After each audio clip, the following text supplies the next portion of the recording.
problem. Sean, one we're asking all the managers today. I know you've had interesting thoughts on the subjects of concussion in the past, but this weekend concussion subs come into the Premier League. I just wondered how welcome a step, how big a step that is for football to bring that in.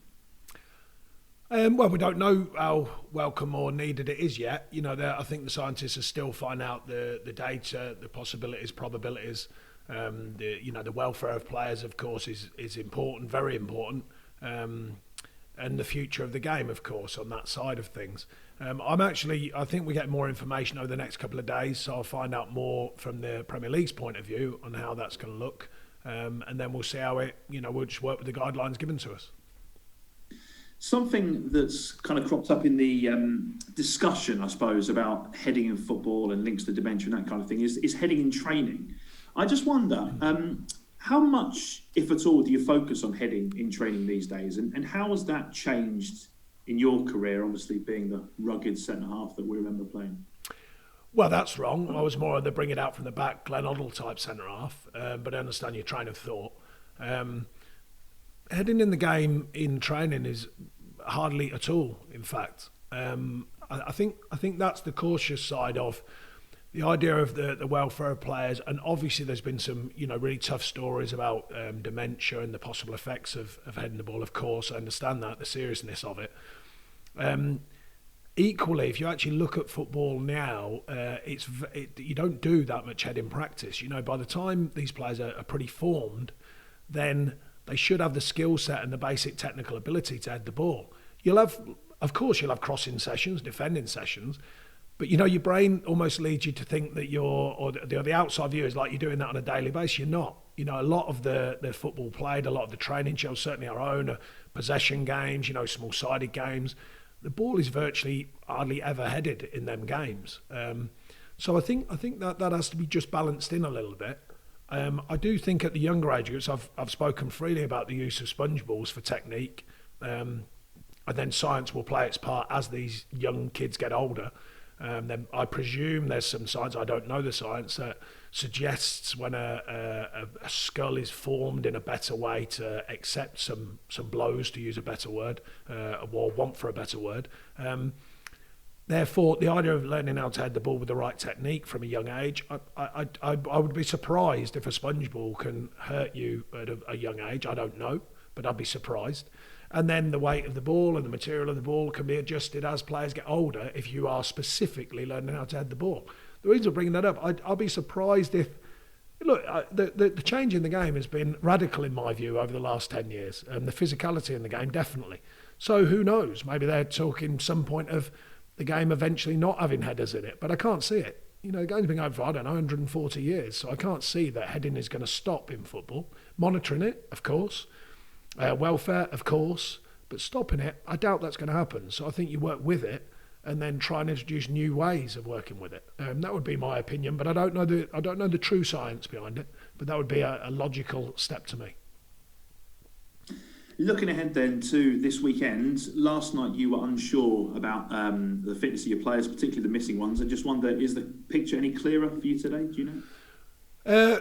There's a couple of situations maybe. But nothing radical. And like I say, I'm not a superstitious fella, but whenever I talk about it, we seem to get more injuries. So I'm trying to be open-minded about the use of how I talk about it, but I don't think there's radical shift in it. There's possibilities, but we'll wait and see. And what about the ones that started last night? Are they ready to go again? Because we've spoken a lot about the intensity and the number of games. Well, historically, we know our stats, second half of the season. We're very strong statistically, physically, that is, going through the game schedule. It has been different, of course. We've had a real heavy chunk of games. It happens in this period, as regards COVID, that is, and the thirst and desire to get as many games in as possible, as quickly as possible. So that's a slightly different challenge, but we can't guarantee results, but the welfare of the players to be ready to get results, I think we've been good at that, and I think that'll continue. We obviously need to get over these injury hurdles, but generally speaking, statistically, we've been very strong as seasons go on. You've spoken about how happy you were with 6 points and a cup win out of the last 5. I just wonder, what would you be happy with from the next 5, looking ahead at the fixtures you've got coming up? We'll see. I never alter my view of it. The next one's the most important one. I think on reflection, what I do is look back at it and go, right, okay, well, let's have a look, particularly the 4 games. When you think Villa are emerging as a very strong side this season. We know about Liverpool, although obviously a change of results with ourselves and Brighton. A few injury problems there as well. Man City, we're now strong there, and now Chelsea are. So 6 out of them 4 particularly, and a cup win, a very good cup win. It's pretty pleasing over the view of the season so far. There's got to be some margin of realism in how you think. It doesn't mean you can't win a game. Of course, you can win any game, but there are some probabilities and possibilities, as I call it. Beyond that, we look forward to the next one. We don't know the exact parameters of these games, but it suggests the next clutch of games are more in kind of the reality of our world. So we'll see. But the next one's the most important one. So our focus will be on a good Brighton side who are coming up to turf. Is it too simplistic to look at the games against teams like Brighton and those around you to say that they're the games, the results that will define where you finish this season? Yeah, it is too simplistic because we beat Liverpool away. Villa at home on a turnaround, turned it around twice from being down. Brighton have just beat Liverpool away. Brighton beat Tottenham at home, just last week. So it is too simplistic, but it is equally, or not equally, but there is a fair view of there are certain teams that everyone thinks they should be more competitive. Everyone outside of the sort of elite clubs, if you like, everyone thinks they should be more competitive against, and the margins are kind of tighter. That's fair to say. But, points are important no matter where they come from. I haven't lost sight of, like I say, I look backwards just to reflect on where we were and where we are. And, I haven't lost sight of the fact that after 8 games we were on 2 points. And now we are where we are. So that's a big shift. So I don't rely on that, by the way, but there's a good work getting done. The players are doing a lot here, and that's with throughout injury challenges, tough game schedules, the lot. So there's a lot of good work being done. We've got to continue, of course. We've got to continue moving forwards, playing better and better and working harder and harder, because that's the only way it is in the Premier League. You've got to do that to win games. Do the players need to seize the opportunity, though, against the teams around you? Because I suppose it's the one opportunity you have to impact their season as much as your own in a head-to-head. The players here, they're well-versed enough around the Premier League and their knowledge of the Premier League. They know their way around what it is. Delivery is key. Performance is key over the remaining games, as it has been over the previous games. So we keep things pretty simple-minded around that side of things. I've obviously, like the rest of the planet, watched the last press conference. I just wondered how your career as a social media influencer was going after going viral last week. Well, it's a strange thing. I try and give a view of these press conferences generally. Certainly a few on here would know, to try and have a bit of fun and not be flippant. I'm well aware of how serious my role is and how serious the Premier League is, but just sometimes you just think, my goodness, at the end of the day, it's still football. There's a lot going on in the world that's way beyond football at the minute. And I think just that moment just struck me as a moment when it was a bit of lightheartedness and prompted by, I must say, where it was cut from. I've been sent it about 4,000 times, where it was cut from with Beardy saying about me looking like Mick Hucknall. There was a pre-story to that, by the way, because I deadpanned it, but there was a pre-story suggesting that I obviously didn't look like Mick Hucknall, but therefore everyone puts me in the ginger gene pool. So whoever's got ginger hair, I look like them, apparently. So that was the actual start point, was before the Mick Hucknall situation. I deadpanned it because the reason why I bring that up is because a lot of people have said, you don't actually look like Mick Hucknall. They've been messaging me and I go, yeah, I know. That was the bit of the deadpan bit. But some people don't get deadpan humour, obviously. And to be fair to them, there wasn't a build-up explaining what the link was. The link before that was Beardy, who does the radio up here, and I know quite well. He actually, on this Zoom call, he actually showed his cat as well, a ginger cat. So he presupposed I looked like his cat as well. So that was the build-up. I looked like Mick Hucknall, Chris Evans, and his cat. And allegedly, the one that I will give you is Stone Cold Steve Austin, which I'll have to hold my hands up. People send me a lot of that down the years, so sometimes you've got to hold your hands up. I'll take that one. Well, you're definitely very good-looking man that he is, by the way. Very good-looking man. I was going to say, well, you're definitely a stunner, so we'll give you that. Thanks very much. You are correct. I just want on that though. I mean, have you managed to monetize all those hits? Because you must have got tens of thousands. I mean, that's worth a lot of money. I'm not on. Apparently, there's loads of Twitter parody accounts. I'm not on Twitter. I'm not against it. Just to clear that up once again, because everyone thinks I am. I'm not at all. I'm not against any social media. The use of it, that's a different ball game. Some people misuse it, I would suggest, but No, I'm not against any social media. Never have been. It's just another one of the stories that I got put in a box with, and it was like I didn't like social media. It's nothing to do with that. A bit of fun for my kids as well. 18 and coming up 16, or nearly 18 and coming up 16, so a bit of fun for them as well. So yeah, all good, all good. Just on it, the one thing that struck a chord with me about the whole thing, it wasn't necessarily the McCutnell thing. It was more you talk about being bored, because I think we're all feeling a bit of lockdown fatigue, just being stuck in at home. And it just struck me today because as I was thinking of some insightful questions for you, whether I've passed that test. Well, like this one, it's been really insightful, actually. Yeah, it's terrible. I know. Apologies, but I was listening to a lot of music, and it just made me think. The link was that I've listened to a lot of music this summer and this year particularly, and you obviously being a big music man, I just wondered how that's helped you, if it's helped you at all. Definitely. No, definitely. There's a couple of friends have sent me playlists, a few playlists I've downloaded on my phone. Just, I think, people are in that kind of mode, aren't they? Where looking for alternatives just for that bit of spark, maybe some nostalgia, a few memories, a bit more reading, a bit more, general stuff that maybe we take for granted. I think sometimes we do. And I think part of it was, I was semi in jest the other day. I'm bored in many ways, but the point is, I'm not bored in my role and what we do. Obviously, it's full on what we do as football managers. So don't get me wrong, there's boredom in that. But generally in life, there's no payback for anyone at the moment. You can't pop out, you can't have your friends around, you can't have a bit of dinner, you can't have a pint if you're that way inclined. That sort of thing. So it's that type of thing where you're just going, well, I'm a human as well as being a football manager. People wouldn't believe it, but I am. So, there are times when you go, goodness me. But there's people way worse off than me out there, to make it clear. So I'm not crying in. It was just a moment in time, and I just thought I'd share a bit of lightheartedness and a real game and an actual game. And I hope everyone likes it and takes care of it and uses it wisely, because it's a fantastic game. I've kept you long enough. Thanks for your time, Sean. Thank you. Thanks, Ben. Andy Sixsmith, please. Hiya, Sean. I have to say, I'm disappointed that there's no cat on the panel again today. It was quite a pleasing event in my life, to see myself as a mirror view as a cat, quite obviously, and now apparently I look like every ginger cat as well. So there you go. And it was a cat, Beardy. It was a cat. Remember. It could be worse. You could look like Chris Martin, apparently. So just to kind of unlike yourself, obviously. Apparently so. No, it's the bit when I said unlike, but don't worry. I don't want to keep you on the football for too long, obviously. No, obviously, we wouldn't want to ruin a press conference like this by talking about my job and what we do. No chance. I just want to kind of quickly reflect on last night. It sounds strange, obviously, considering it was defeat, but how proud were you of the players, considering that second half resilience after conceding so early on against a side, let's be honest, who are in cracking form in Man City?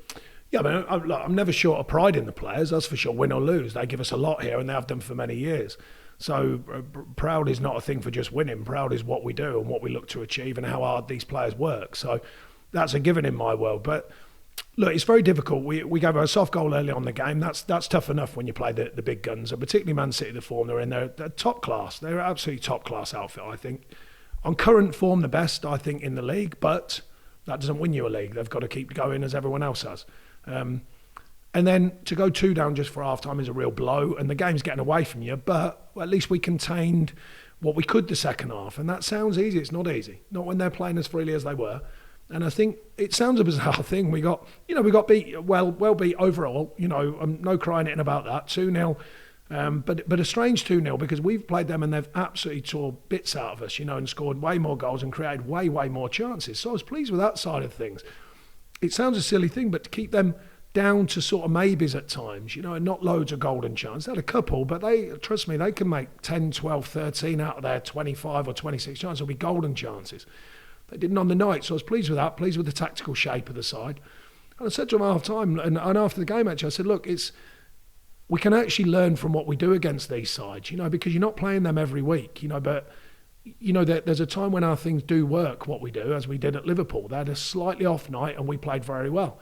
And I saw Brighton last night do the same. Slightly off from Liverpool, very good from Brighton. And, when you get that measure right, you can still be taking wins and points out of the Premier League. And I think, so I was pleased on that side of things. And it's funny because after the game, you know what it's like. And everyone's got to do their job. The media are like, oh, you didn't have that many shots. And you're like, they've been put together for 800 million. It's not just the attacking thing, by the way. They know the game. They know how to operate. So if you imagine their training schedule, you've got 20 players roughly worth 50 million quid each. So when they have a 10v10, well, 11v11, trust me, you're marking someone who's probably better than anyone in the Premier League or as good as anyone in the Premier League.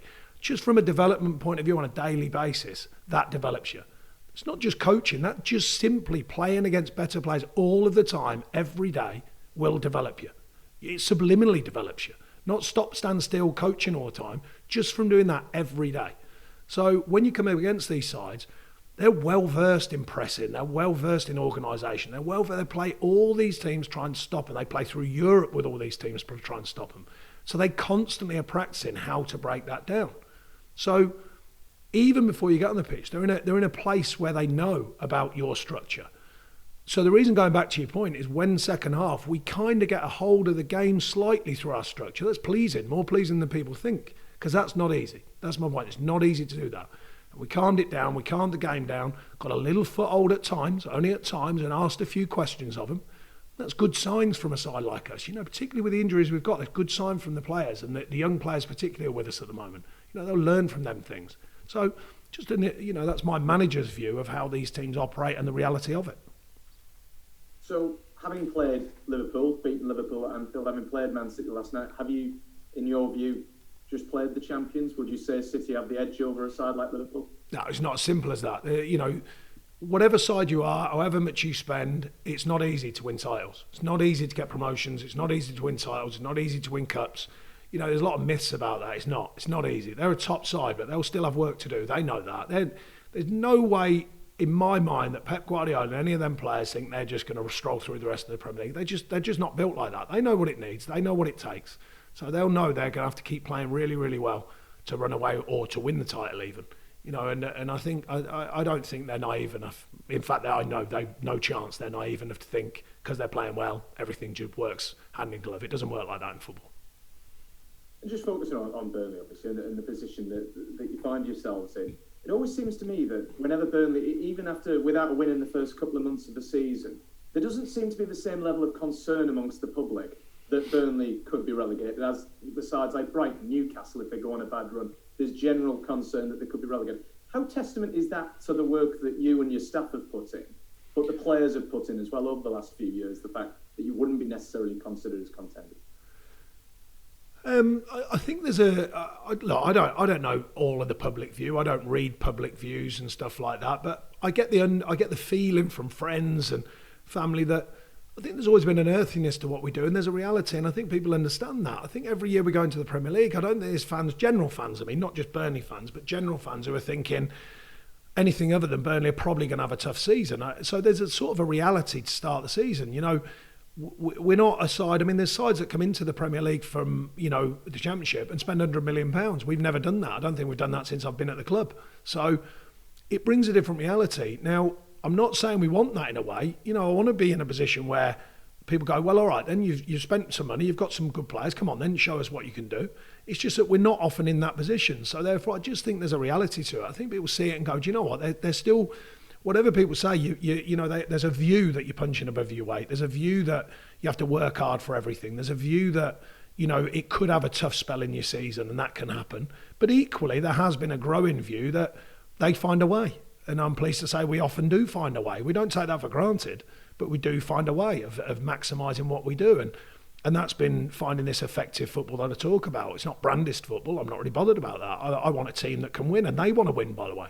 And they're well aware. These players are honest and well aware enough. There's different ways of winning at this level, and we've had to find many different ways, and we'll continue to have to do that.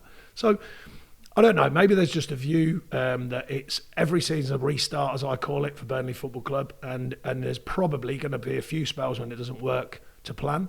Our job is to make sure that them spells are brief, and to make sure we get back on track, to make sure we win games, to make sure we stay in the Premier League, and that's our intention.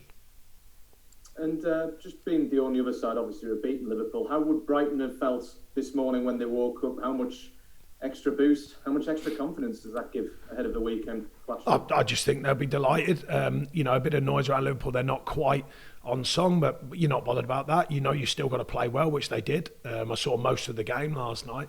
Defended well, defended in numbers, but still attacked well, found, the balance. They'll be looking to do that again, of course.